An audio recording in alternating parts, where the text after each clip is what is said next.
Hello, I'm Dana of Stories with Auntie Dana. Are you all ready for Christmas 2020? I found a book I just love. It is called The Elf Who Lived Next Door. And this is written by Bill and Susan Karnovsky, illustrated by Yvette Banek. The elf who lived next door. Oh, yes, I do. I have the elf hat on to tell the story. And as an elf, my name is Joy. So let's find out how they know they have the elf living next door. Our neighbor is an elf, Melissa whispered. Who? Mr. Short, her older brother said. Grow up, Melissa.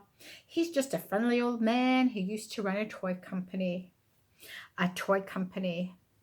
Yup, that's what elves do, Melissa thought. Then it was the day before Christmas. Mr. Short called. He was called out of town on a sudden business trip. He asked the children to feed his guppies. Guppies are little fish. Here's the key to my house, he said, and handed it to Melissa. A key to an elf's house, Melissa thought. Wow! So there is the neighborhood, and he's handing over the key. Looks pretty Christmassy there, huh? I think so.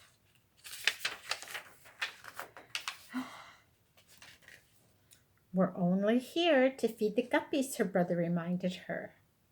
But as they climbed the porch steps to Mr. Short's house, Melissa couldn't wait to see inside. Inside, everything was cozy, warm, and wonderful. It even smelled like gingerbread and cinnamon. Exactly the way an elf's house should smell, Melissa thought. Look how cozy. Very Christmassy there, huh? Oh. Then Melissa spotted the framed photo of Santa Claus on the mantelpiece. Santa was outside next to his sleigh with snow falling all around him. You could almost feel the cold air. The photo was signed to Shorty, of Santa.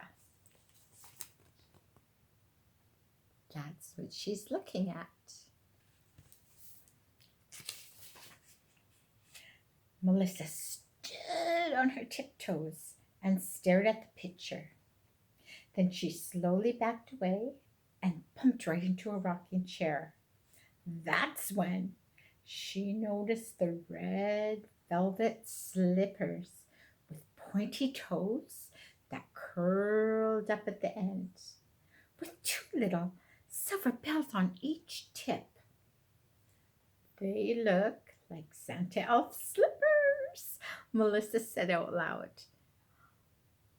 On the word Santa, the slippers bells tinkled the tiniest, sweetest jingle bells. Joe, Joe, come see the elf shoes, Melissa shouted. Red, they curl up, and jingle bells.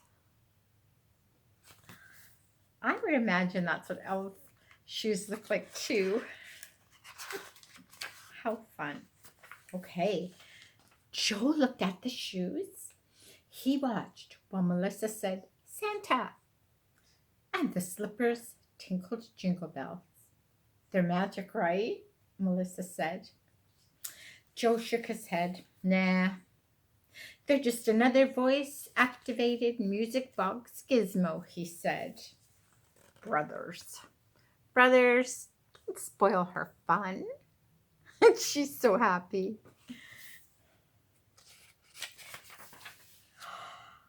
You don't know the first thing about Santa Claus or elves, Joe snapped. In fact, if you want to know the truth, there are no such thing as elves. Elves are pretend for little babies like you to believe in.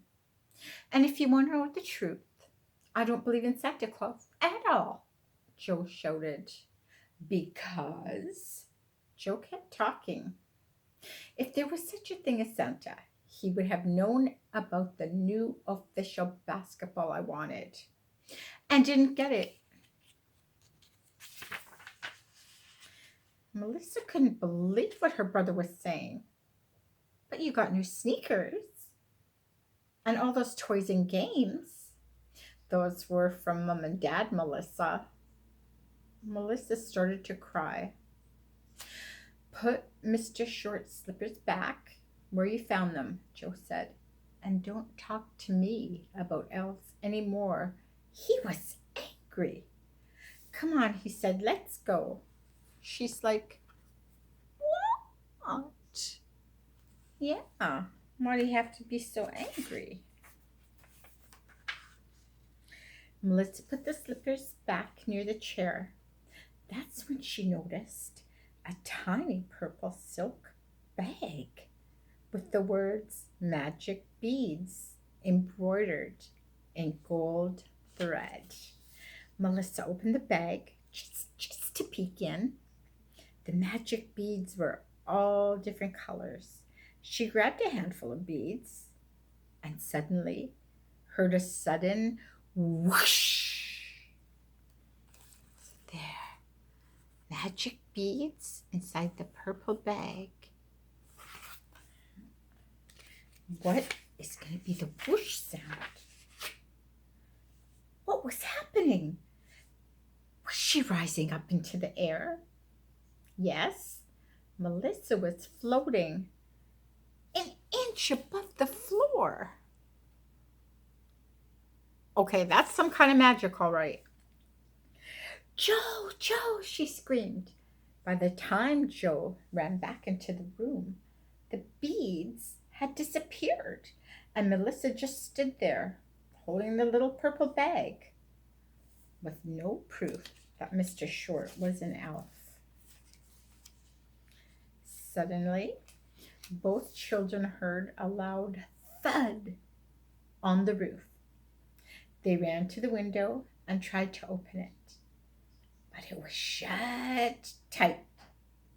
Then there was a scraping sound, like the sound of a sleigh, and a stomping sound, like so many hooves, reindeer hooves, and sleigh bells. Melissa heard the sound of jolly laughter, a ho, ho, ho, that rolled out happily from someone's big belly. Melissa looked at Joe. It wasn't her imagination. He heard it too. Both children stared at each other as they listened to the muffled words coming from the roof. So muffled means you can't quite hear it clearly. That's muffled. There's something between the voice and the person. A deep voice laughed and said, "Thank you, Shorty. See you next year." Oh. So they're wondering what's going on. And then I'll bet you knew it all along what it was. Yep. The children still had their faces pressed to the window with their backs to the fireplace, so they didn't see Mr. Short come in. Melissa was sure he'd come down the chimney while they weren't looking. Joe thought that Mr. Short came through the front door, even though there weren't any footsteps in the suddenly falling snow. "Hello, Joe. Hello, Melissa. I'm home. Merry Christmas." The sounds on the roof had disappeared with a whoosh of wind and bells. Now here stood Mr. Short, apple-cheeked from the cold, holding two big gift-wrapped boxes. He's looking pretty happy. I've got some merry presents for you both, Mr. Short chuckled. Just let me get my cold boots off and put some hot cocoa on the stove. Then you can open your gifts. Mr. Short called from the kitchen. Joe, your gift is the one in the green box. Melissa, yours is the one in the red box. In a few seconds flat, Mr. Short was back with a tray of steaming hot cocoa. Well, go ahead. Open your presents. Oh, what cute mugs the cocoa's in.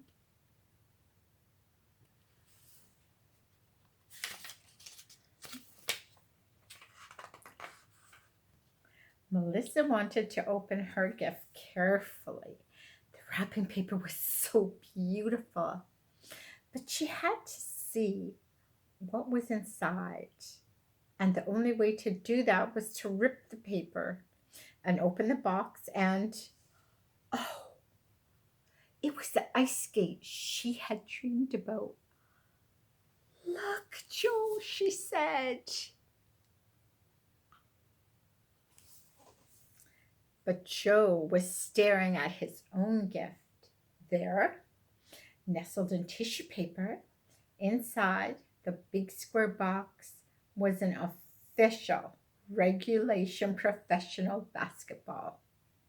Exactly what he had hoped for.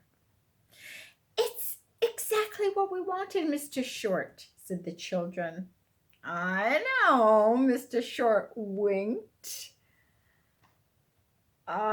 Melissa, Joe said softly, forget what I said about elves being pretend, okay? Melissa smiled at her brother. And forget what I said about Santa, too. On the word Santa, the two red velvet slippers tinkled. Jingle bells, jingle all the way. And both children smiled at their neighbor, Mr. Short. Oh, that's really cute. The elf who lived next door. Hope you're all ready for Christmas. Take care.